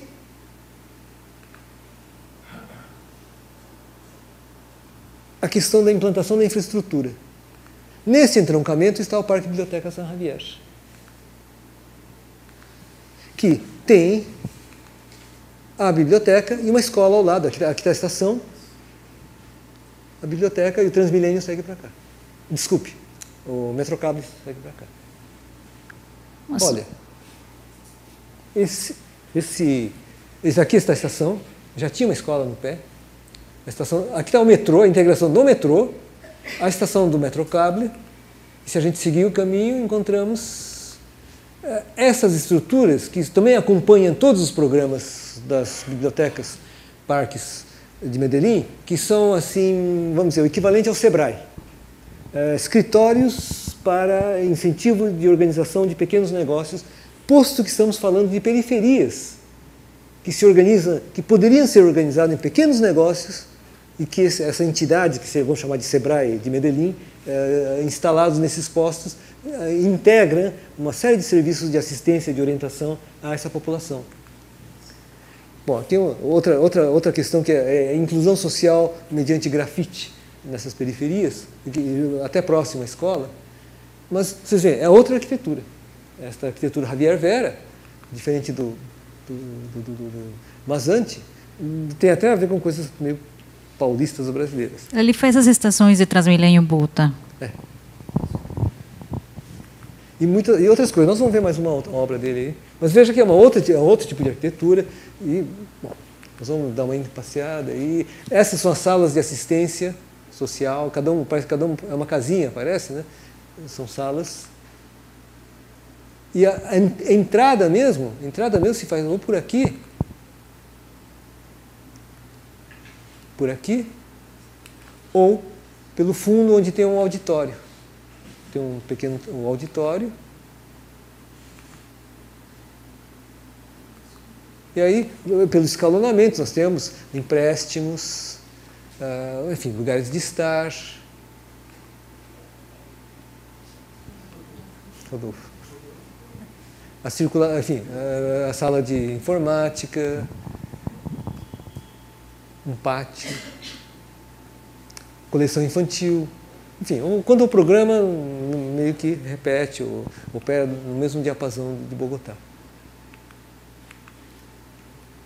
Aí esses são os espaços de circulação, esse é um espaço puramente de circulação que leva a essa varanda, nessa varanda se olha para a paisagem. Não é nada japonês, mas poderia ser. Poderia ser japonês. E a escola, né? A escola no fundo. Bom, vamos dar uma olhada agora numa série de equipamentos do conjunto. Este centro ali tem uma série de equipamentos que nós vamos ver, começando ali pela biblioteca, uma outra biblioteca. Isso é um centro, vamos dizer que é uma espécie de centro, uma área mais densa. E nós vemos a biblioteca e a Plaza de la Luz, a Plaza Cisneros. Nós temos uma biblioteca e a Plaza Cisneros, e aqui são dois edifícios antigos, que foram recuperados, restaurados, que fazem parte um pouco do desenho dessa praça. Esta é a Plaza de Cisneros, ou Plaza de la Luz, porque esses elementos são luminosos, isto é, elas têm um decor noturno, e que está integrado então a essa visão desse edifício que é a biblioteca das empresas públicas de Medellín, mas é uma biblioteca no final das contas. E, enfim, isso é um edifício que integra como biblioteca o espaço de frente que é essa Plaza Cisneros, Plaza de la Luz.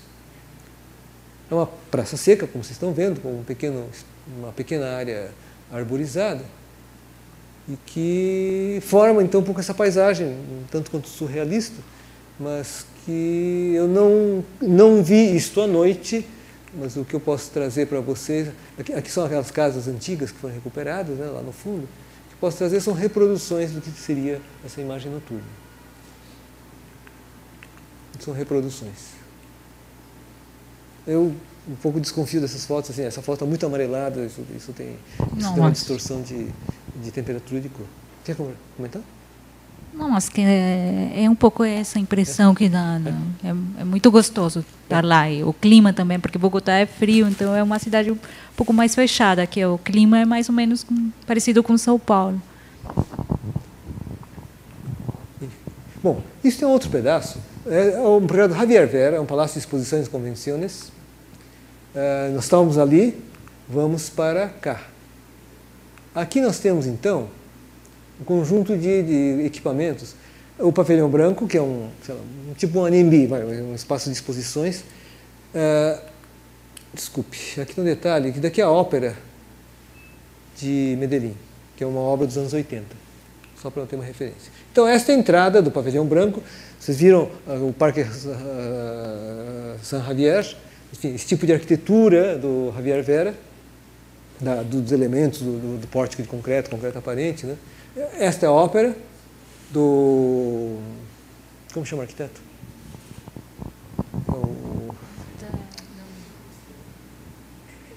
Me escapa o nome do arquiteto da ópera.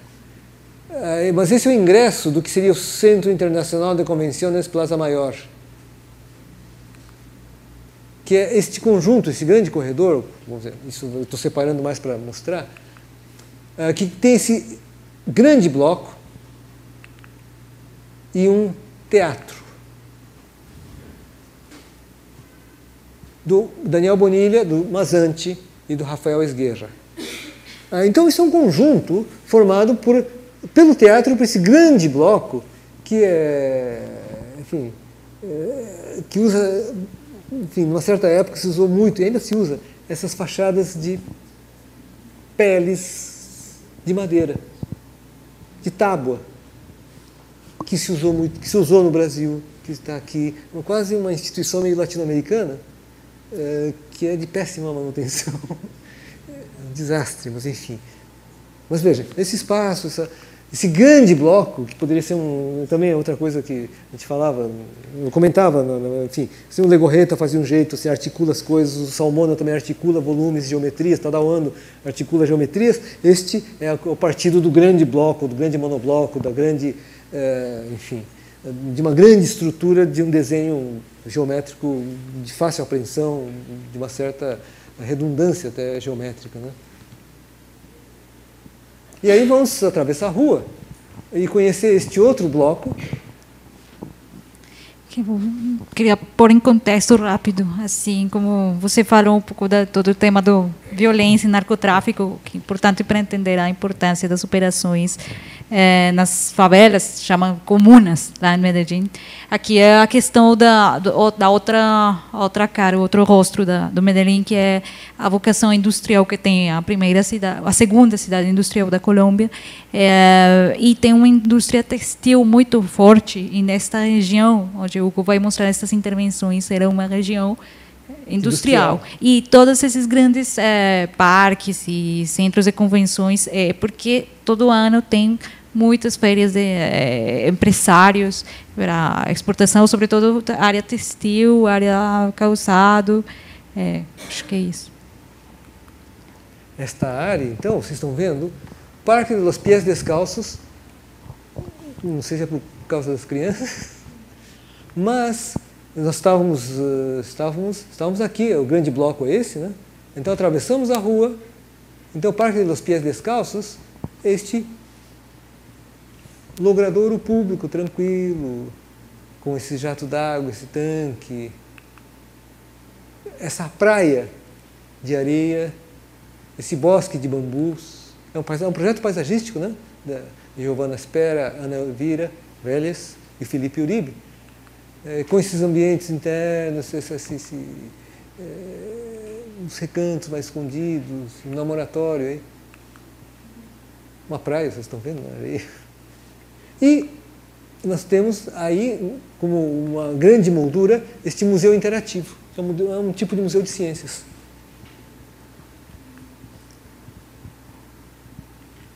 Vocês veem, é o grande bloco, né? De novo, é o grande bloco, é uma grande estrutura.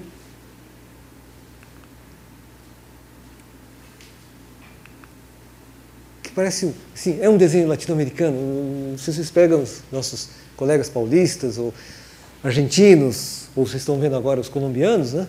Como eles operam nessa ordem do grande bloco, da grande estrutura, essa limpeza da estrutura. Bom, saindo, vamos mais para o centro agora, um outro centro, este Parque de los Deseos. O Parque de los Deseos, vamos subir, pegar o metrô, vamos lá. Pegamos o metrô. O que nós temos aqui? Também um outro conjunto de edifícios de interesse, feitos então nesses anos recentes. Temos aqui o quê? No Parque dos Deseos,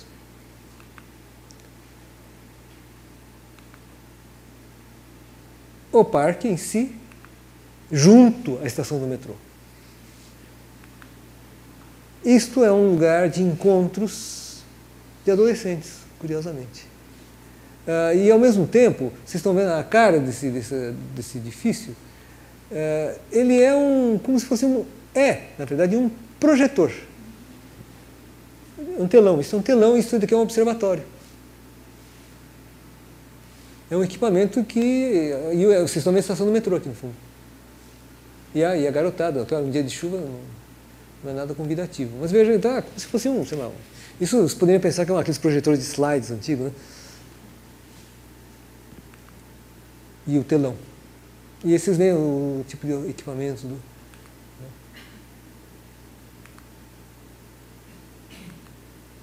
Um dia meio molhado, para as garotadas se divertir, mas enfim. Olha, esse é um telão. Com um sistema de som. Tem um sistema de som, assim, ao ar livre, que parece que funciona, não assisti, mas funciona, né? Pois é.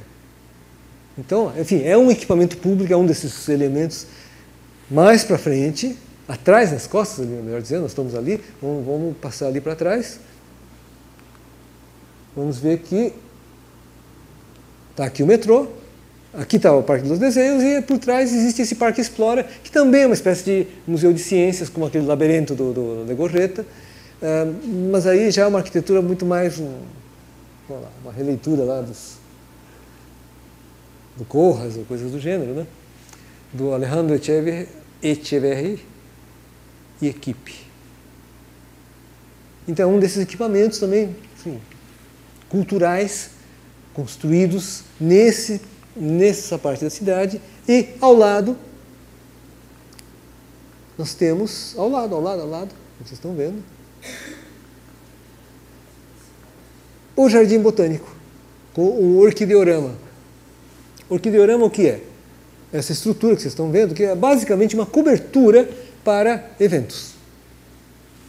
Aqui embaixo, nessa oportunidade, tinha uma feira de livros, mas é uma cobertura, como vocês estão vendo, uma estrutura metálica com esses fechamentos em madeira, criando essa translucidez, porosidade. Sim? Antes de você entrar no Salmona, já vai para lá. Na hora que se pode voltar, só para... aí tem, não sei se dá para enxergar a intervenção do espaço público que houve, porque esta avenida, não lembro como chama-se, Carabobo, que conecta já com o projeto que a gente vai ver de Salmona na frente, uma área carente, era favela mesmo. E houve uma intervenção muito interessante para tanto na reconstrução da calçada quanto da grade mesmo. É um projeto interessantíssimo. Se vocês puderem um dia procurar mesmo pela internet, de Lorenzo Castro e a Elvira Vélez, que fez o museu interativo, é muito, muito interessante. A praça, toda a operação, todo o ritual que eles criam para entrar no Jardim Botânico. Vocês veem que é todo um espaço construído, recuperado. Porque lá adiante, se a gente for seguir isso, lá adiante, nós vamos ver esta obra do Salmona.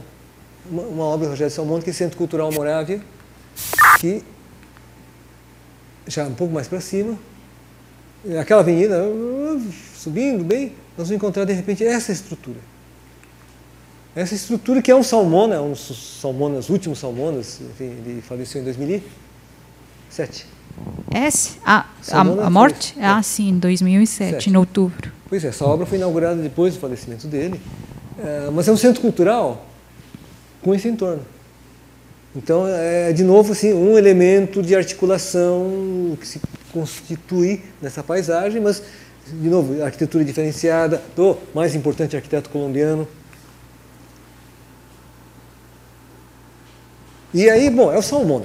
Isso é muito polêmico, que seja o mais importante arquiteto colombiano, porque assim como aqui tem aquela história entre a Escola Paulista, a Escola do Rio, lá tem os arquitetos de Medellín, que têm mais essa projeção internacional, cuja estética está mais perto pode ser das revistas espanholas que a gente tenha visto, o croquis, e eles, de fato, é muito estranho ter um projeto de Salmona em Medellín. O Salmona é de uma geração que, enfim, veterana, e essa arquitetura de Medellín é uma outra frente da arquitetura colombiana. Mas o Salmona, enfim, mais pelo clássico, de ser um clássico, mas nesse contexto, veja esse contexto. Então, no fundo, é um edifício bem Salmona, de novo, aquela coisa do piso, o desenho, do impluvium, né, nesse caso, mas essa combinação de um edifício-pátio para eventos, ao mesmo tempo que se organiza, enfim, toda uma circulação e anfiteatros, auditório, né?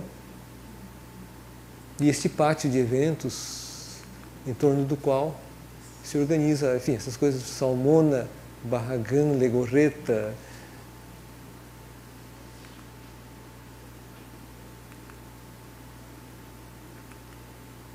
Aí a quinta fachada de novo, num certo sentido.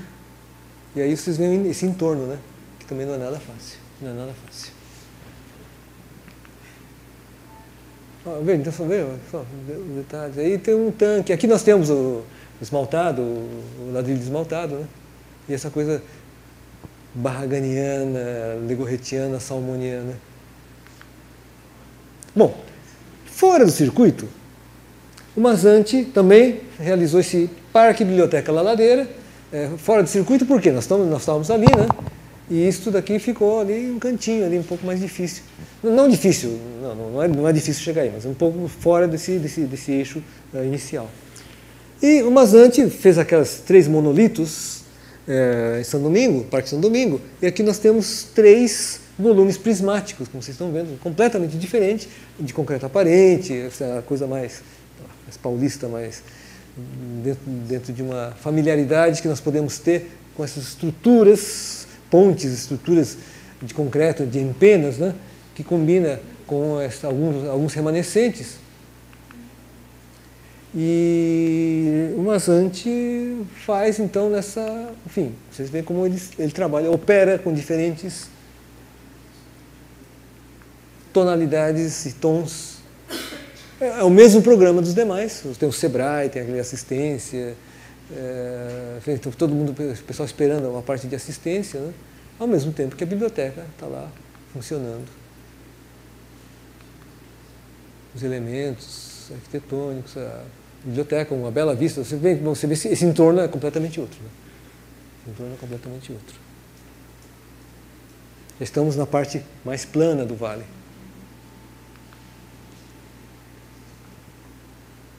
E as circulações internas. Mas isso é uma caixa de concreto mais convencional, mas diferente do polêmico, a Biblioteca São Domingo. Bom, por fim, isto é uma obra também um pouco fora, não é fora, é diferenciado. Isto é um acordo que o governo, a municipalidade de Medellín fez com a Universidade de Tóquio. E este Parque Biblioteca Belém foi projetado por um professor, um arquiteto da Universidade de Tóquio, o Hiroshi Naito. E é completamente diferente daquele outro sistema, enfim, não está na periferia, ao contrário, ele está num lugar, olha, assim, afastado daquele sistema que nós vimos no início, de articulação de setores urbanos mais periféricos. É um bairro, vocês estão vendo que é um bairro convencional, informal, uma estrutura formal, e é uma grande estrutura que rigorosamente liga 2 grandes avenidas, ou 2 avenidas. Nota, então, que é um conjunto de edifícios organizados, e quando vocês veem, esta é uma das avenidas, vamos dizer, do lado mais, talvez, doméstico, né, habitacional, e que constitui uma entrada, um vazio, um recuo, uma praça. Um recuo na paisagem, mas com esse conjunto de casinhas, vamos dizer, esse é um modo de dizer, são esses blocos demasiadamente discretos.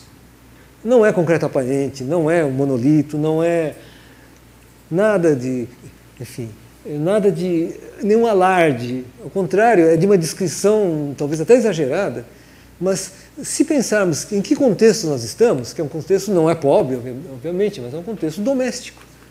Como é que isso tem uma certa domesticidade de conjuntos que parecem um conjunto, assim, olha, de repente um largo assim, aberto, e é uma calçada que leva como se fosse, se vocês imaginarem com um certo esforço, é quase vocês estarem entrando num vilarejo, num beco. E é um vilarejo que, por sua conformação, é um vilarejo, se vocês prestarem atenção depois, os tetos, é como se estivéssemos entrando num vilarejo japonês. Entramos, chegamos num pátio. Agora, esse pátio é um pátio d'água. É um pátio d'água que enfim, para nós isso é absolutamente estranho. Mas para uma certa arquitetura asiática, isso é a coisa mais normal do mundo. Arquitetos como Geoffrey Bava, um arquiteto do Sri Lanka, que esse tipo de solução paisagística da água é parte do pensamento da relação do edifício com a natureza. Que natureza é essa? Água. Então, isso é um pátio de água que não é para as pessoas entrarem. Enfim, é uma paisagem criada dentro do edifício, dentro deste pátio. Se você se lembra daquela coisa da primeira conversa dos japoneses, aquela coisa da contemplação, este não é um lugar para ficar correndo, para a criançada ficar correndo. Não, é um lugar para olhar. Então, vocês veem que os prédios parecem muito convencionais. Enfim, é uma varandona, né? E com essas coberturas muito simples, não tem segredo algum, não tem nenhuma estridência. São as oficinas, os estagiários, extremamente simples, utilizando, aí não é mais o tijolo salmoniano, o tijolo bogotano, mas é o tijolo branco, cerâmico, branco, e madeira. Madeira que vai participar, assim, quer seja nessa combinação de estruturas metálicas, madeiras que são utilizadas, veja, neste auditório. Este auditório usando, então, essas estruturas que parecem quase que estruturas de mansardas, mas com a madeira criar grandes vãos. Essas madeiras foram testadas na Universidade de Tóquio quanto à sua resistência e, a partir disso, calculadas para criar estes vãos. Então, não é mais o grande vão de estrutura metálica, de concreto. Não, são coisas extremamente simples. Este é o interior da biblioteca. Então, de novo, são estruturas de concreto, uma malha convencional e, de repente, essa cobertura de madeira. Absolutamente simples. Não há nenhuma estridência, nada de exibições ou espetacularidade. Quer dizer, o espetáculo está exatamente bom. Essa estrutura é um pouco inusitada, se pensarmos aqui, esse caimento, essa inclinação, né? É um pouco inusitado, até pensando como se usa madeira numa estrutura como essa. Né? E por que se usa madeira? Poderia usar outro material, metálico, para vencer esses vãos? A biblioteca infantil, essa coisa de iluminação indireta, né? E aí são essas casinhas.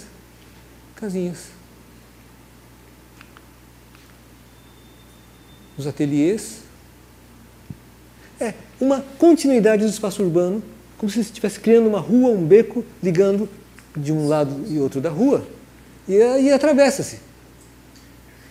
Não tem cerca, não tem nada. É uma coisa assim, como se fosse uma rua que foi criada, em que se atravessa o conjunto como se fosse um beco, uma parte urbana de circulação. Então, você vê, isso pode ser um conjunto de casas. Nesse ambiente doméstico, assim, um conjunto de casas como se fosse um vilarejo, uma coisa que, assim, quase de uma simplicidade da estrutura mínima não, uma estrutura atemporal que o Aldo Rossi dizia. O que é uma casa? É uma estrutura com cobertura de duas águas e o prisma. No fundo é isso, exatamente isso, uma cobertura de duas águas com prisma. E uma coisa que é muito japonesa, que eu mostrei, ou pelo menos procurei chamar a atenção lá no Museu de Arte Moderna de Fort Worth, do Tadao Ando. A aproximação ao museu se faz por estrada, etc., mas há uma insinuação de que o edifício está ali atrás. O edifício não aparece escancarado, como, por exemplo, sei lá, aparece no Parque São Domingo, ou algumas bibliotecas. Na medida que isto é uma ligação entre duas avenidas, este projeto tem um paisagismo, como o que o Tadao Ando faz lá em Fort Worth, que é movimentar esses morros, também como a Ingrid explicou em relação ao Salmona, dos morros, e, num certo sentido, criar esse horizonte que da rua é isso, mas do conjunto para fora, aqui atrás tem uma avenida, uma baita avenida, que fica escondido por essa elevação do morro. Então, visualmente, este paisagismo isola o conjunto da avenida mais movimentada e, na outra ponta, integra criando uma praça. Então você vê como este conjunto, isto é um conjunto que atravessa o quarteirão, cria essas ruas. De um lado, ele estabelece este não diálogo, não esconde, mas não é hostil ao que está lá no fundo, e na frente cria uma praça. Então, isso são soluções que mostram um pouco essa forma de dialogar de um conjunto na cidade completamente diferente do que nós vimos antes. Ingrid? Ingrid? Comentar alguma coisa? Bom, pessoal,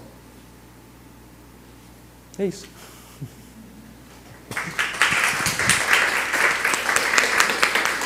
Bom, pessoal, não sei se alguém quer comentar alguma coisa, são exatamente 10 horas. Hoje foi a última palestra do ciclo de conferências. Espero que vocês tenham apreciado essas 4 sessões. Espero que também tenham notado que não quis provar nada. A questão não é provar nada. A questão é que a proposta mesmo foi de fazer um certo passeio, um perambular, que seja pelo Japão, que seja pela América Latina, pelos Estados Unidos, ou aqui, no caso, em 2 cidades colombianas.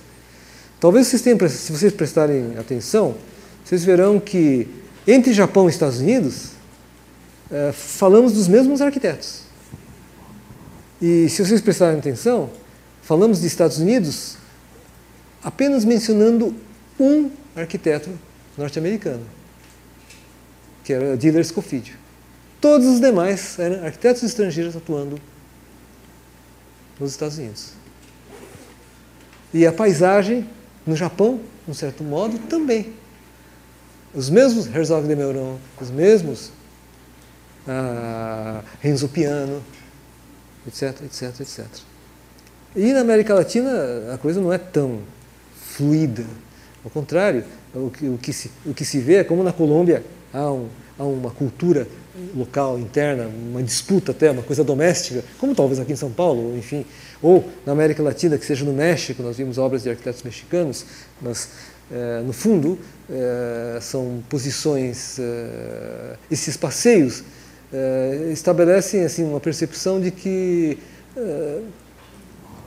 mais do que termos categorias muito fechadas de entendimento dessas arquiteturas, isto é, buscarmos escaninhos onde é que essas obras se encaixam, talvez esses passeios mostram que essa complexidade deveria ser olhada com mais atenção.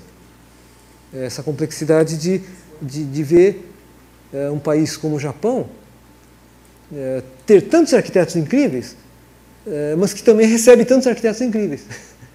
Ou os Estados Unidos, que, curiosamente, talvez as principais obras, exceto um Frank Gehry, alguns poucos arquitetos ditos norte-americanos, poucos arquitetos norte-americanos se destacam.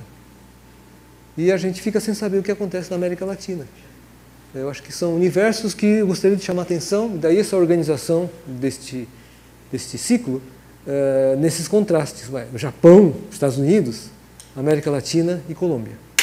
É a partir desses contrastes que a gente vai, ou gostaria que vocês entendessem, que existe um jet set internacional, badalado.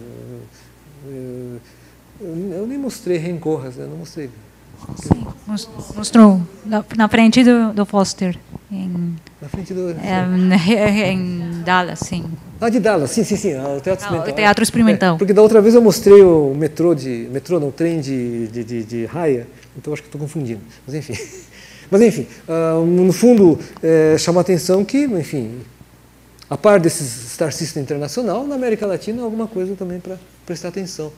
Às vezes reproduzindo questões ou comportamentos um pouco viciados do Star System, mas, enfim, acho que há coisas para vocês verem pela América Latina também. E pelo Brasil, né? O único brasileiro foi o Lelé, né? Que entrou. Tá bem? Bom, então eu agradeço a atenção de vocês, espero que vocês tenham aproveitado, apreciado e fico à disposição. Eu não tenho, claro, senão eu deixava o meu e-mail aí para vocês, se quiserem conversar, trocar ideias. Exatamente. Se eu...